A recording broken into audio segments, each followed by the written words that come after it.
সাংসদ ৰকিবুল হুছেইনৰ সন্মুখত সংঘটিত হ'ল এক ভয়ংকৰ ঘটনা। হয়, এই মুহূৰ্তত জনাইছো পুনৰ সাংসদ ৰকিবুল হুছেইনৰ সন্মুখত প্ৰচণ্ড মাৰপিটৰ ঘটনা সংঘটিত হৈছে।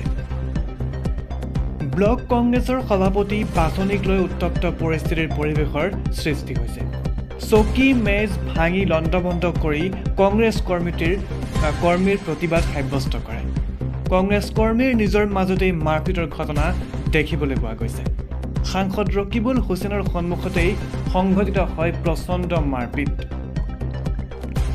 বৰপেটাৰ মুছলিম পট্টিৰ ঈদগাহ ময়দানত সংঘটিত হয় এই ভয়ংকৰ ঘটনা।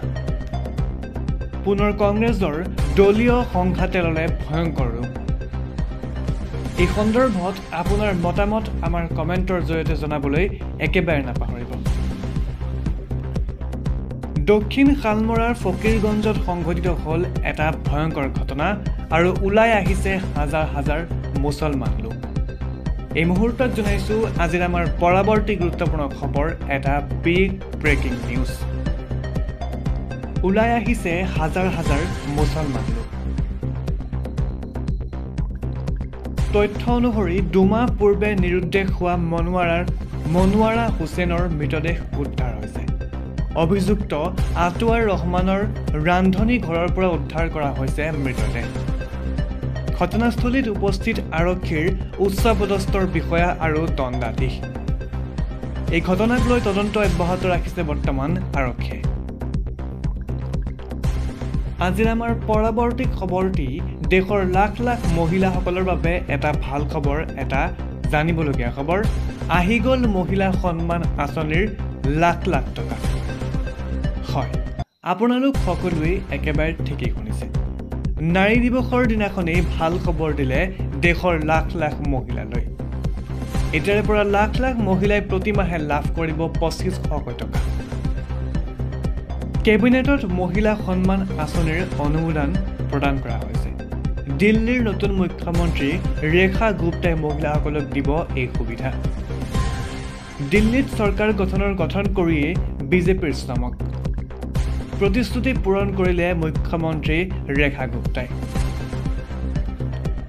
দিল্লীৰ প্ৰায় 20 লাখ মহিলাই লাভ কৰিব আঁচনিৰ সুবিধা। এইখন আঁচনিৰ সুবিধা প্ৰায় 20 লাখ মহিলাই দিল্লীত লাভ কৰিব। বছৰি 2.5 লাখ টকাতকৈ কম উপাৰ্জন কৰা পৰিয়ালে লাভ কৰিব এই আঁচনিৰ সুবিধা।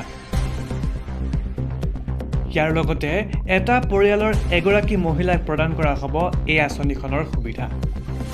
পেঞ্চন লাভ কৰা মহিলাই এই আঁচনিৰ সুবিধা লাভ নকৰে। যদি আপুনি পেঞ্চন লাভ কৰে তেন্তে আপুনি এই আঁচনিৰ সুবিধা লাভৰ পৰা বঞ্চিত হ'ব। কেবিনেটৰ সিদ্ধান্তৰ পিছতেই দিল্লীবাসীৰ মাজত আনন্দৰ সৃষ্টি হৈছে। এই মুহূৰ্তত এই ভাল খবৰ জনাইছো নিউজ ইনচাইড আছাম ইউটিউব চেনেলটোৰ সমূহ দৰ্শকলৈ। ৰমজান মাহত মুছলমানলৈ এটা বৃহৎ উপহাৰ প্ৰদান কৰিছে কংগ্ৰেছৰ চৰকাৰে। হয়, এই মুহূৰ্তত জনাইছো আজিৰ আমাৰ পৰৱৰ্তী গুৰুত্বপূৰ্ণ খবৰ, এটা ভাল খবৰ। এতিয়াৰে পৰা ইমামে লাভ কৰিব প্ৰতিমাহে 6000 টকা। ৰমজান মাহত মুছলমানলৈ এক বৃহৎ উপহাৰ কংগ্ৰেছৰ। সংখ্যালঘু কল্যাণমূলক কাৰ্যসূচীৰ বাবে 4535 কোটি টকাৰ আবণ্টন প্ৰদান কৰা হৈছে। মুছলমানসকলৰ বাবে বাজেটত বৃহৎ ঘোষণা কৰিছে কৰ্ণাটক চৰকাৰে। বিবাহৰ বাবে দম্পতীয়ে লাভ কৰিব 50,000 টকাৰ সহায়। বাজেটত সংখ্যালঘু আঁচনিৰ বাবে এক নতুন আৱতাৰিত শ্বাদী ভাগ্য অন্তৰ্ভুক্ত কৰা আছে।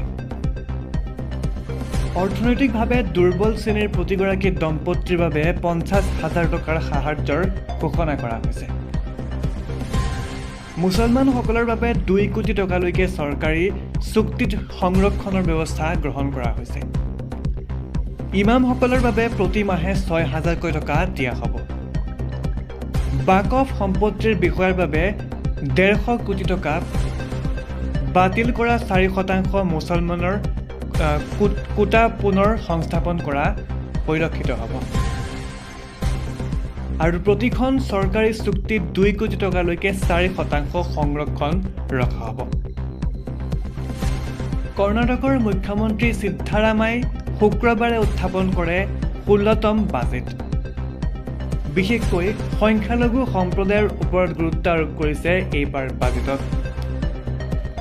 যোৱা বছৰ আবণ্টন কৰা ৩,৪০৯ কোটিৰ বিপৰীতে এই বছৰ ৩৩% বৃদ্ধি কৰা হৈছে আৰু এইবাৰৰ বাজেটত ৪,৫৩৫ কোটি টকা আবণ্টন দিছে সিদ্ধাৰামা মন্ত্ৰীগৰাকীয়ে এই ঘোষণাৰ পিছতে আনন্দত আত্মহাৰা হৈ পৰিছে মুছলমানসকল আৰু এই খবৰটি পাই আপুনি কেনেকুৱা অনুভৱ কৰিছে কমেন্ট বক্সৰ জৰিয়তে কমেন্ট কৰি জনাবলৈ একেবাৰে নাপাহৰিব আৰু এই ভিডিঅ'টি আগলৈ শ্বেয়াৰ কৰি দিব আৰু লগতে ভিডিঅ'টোত একোটাকৈ লাইক কৰি আমাক উৎসাহিত কৰিবলৈ একেবাৰে নাপাহৰিব এটা ভাল খবৰ এতিয়াৰে পৰা ইমামে লাভ কৰিব প্ৰতিমাহে ৬,০০০ কোটি টকা ৰমজান মাহত মুছলমানলৈ এক বৃহৎ উপহাৰ কংগ্ৰেছৰ সংখ্যালঘু কল্যাণমূলক কাৰ্যসূচীৰ বাবে ৪,৫৩৫ কোটি টকাৰ আবণ্টন প্ৰদান কৰা হৈছে মুছলমানসকলৰ বাবে বাজেটত বৃহৎ ঘোষণা কৰিছে কৰ্ণাটক চৰকাৰে বিবাহৰ বাবে দম্পতীয়ে লাভ কৰিব ৫০,০০০ টকাৰ সহায় বাজেটত সংখ্যালঘু আঁচনিৰ বাবে এক নতুন আৱতাৰিত শাদী ভাগ্য অন্তৰ্ভুক্ত কৰা আছে অৰ্থনৈতিকভাৱে দুৰ্বল শ্ৰেণীৰ প্ৰতিগৰাকী দম্পতীৰ বাবে ৫০,০০০ টকাৰ সাহায্যৰ ঘোষণা কৰা হৈছে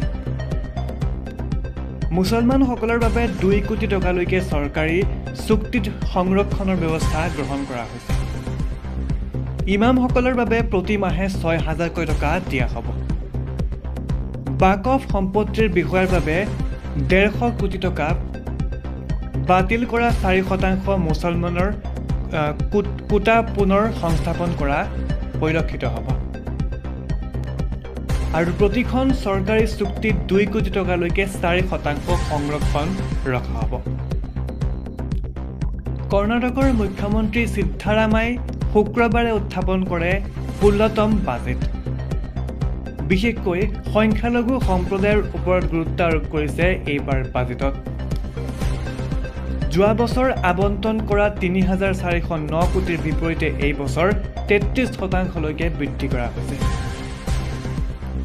আৰু এইবাৰৰ বাজেটত ৪,৫৩৫ কোটি টকা আবণ্টন দিছে সিদ্ধাৰামা মন্ত্ৰীগৰাকীয়ে এই ঘোষণাৰ পিছতে আনন্দত আত্মহাৰা হৈ পৰিছে মুছলমানসকল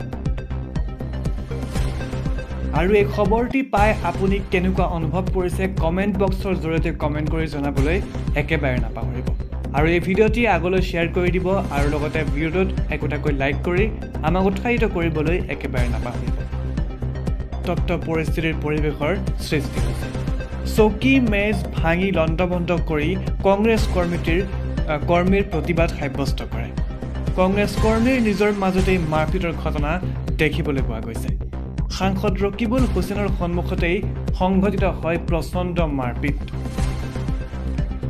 বৰপেটাৰ মুছলিম পট্টিৰ ঈদগাহ ময়দানত সংঘটিত হয় এই